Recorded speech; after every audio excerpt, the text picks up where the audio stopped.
പുറം ലോകത്ത് ഉണ്ടാകുന്നതിനേക്കാൾ ശക്തരായ ശത്രുക്കൾ നിങ്ങളുടെ ഉള്ളിൽ തന്നെയുണ്ട്. അവയാണ് ദേഷ്യം, വൈരാഗ്യം, അസൂയ, വെറുപ്പ് തുടങ്ങിയവ.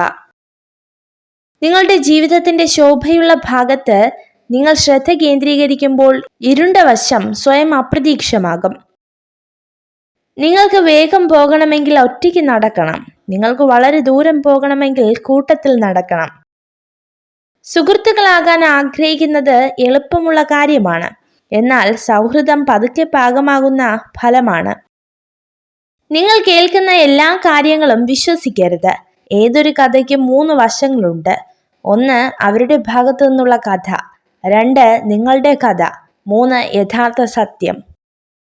മറ്റുള്ളവർ നിങ്ങളുടെ ലക്ഷ്യങ്ങൾ നോക്കി കളിയാക്കി ചിരിക്കുന്നില്ലെങ്കിൽ നിങ്ങളുടെ ലക്ഷ്യങ്ങൾ തീർത്തും ചെറുതും ദുർബലവുമാണെന്ന് തിരിച്ചറിയുക. ക്ഷമയുള്ളവർക്ക് മാത്രമേ സ്വപ്നങ്ങൾ നേടാൻ സാധിക്കുകയുള്ളൂ. അതിനാൽ പരമാവധി ക്ഷമിക്കുക. ഒരിക്കലും കിട്ടില്ലെന്ന് ഉറപ്പിച്ചതുപോലും നമ്മളെ തേടി എത്തിയേക്കാം. തളരാതെ പരിശ്രമം തുടങ്ങുക. അധ്വാനത്തിന്റെ ഫലം ഇന്നല്ലെങ്കിൽ നാളെ തേടി വരും. സങ്കടങ്ങളിലൂടെ കടന്നു പോകുമ്പോൾ മാത്രമാണ് ആത്മാർത്ഥമായി സ്നേഹിക്കുന്ന മനുഷ്യരെ കണ്ടെത്താൻ കഴിയുക. കേട്ടറിവ് വെച്ച് ആരെയും വിലയിരുത്താതിരിക്കുക. ഒരുപക്ഷെ കേട്ടതെല്ലാം മറ്റാരുടെയോ വെറും ഊഹം മാത്രമായിരിക്കും. നമ്മുടെ സാന്നിധ്യം ആവശ്യമില്ലാത്ത സ്ഥലത്ത് തുടരാതിരിക്കുന്നതാണ് നല്ലത്. ഒരു കോമാളിയുടെ വേഷം മാത്രമേ അവിടെ നമുക്ക് ലഭിക്കൂ. സ്വപ്നം കാണാനുള്ള കഴിവ് നമുക്കുണ്ടെങ്കിൽ അത് യാഥാർത്ഥ്യമാക്കാനുള്ള കഴിവും നമുക്കുണ്ട്. അതിന് ആത്മവിശ്വാസം നഷ്ടപ്പെടാതെ പ്രയത്നിക്കാൻ തയ്യാറായാൽ മാത്രം മതി. ഇന്നലകളെ ഓർത്തുകൊണ്ട് ജീവിക്കരുത്. നാളെക്കുറിച്ച് സ്വപ്നങ്ങൾ കാണുകയും അരുത്. ഇന്നിൽ മാത്രം നിങ്ങളുടെ സർവ്വശ്രദ്ധയും കേന്ദ്രീകരിക്കുക.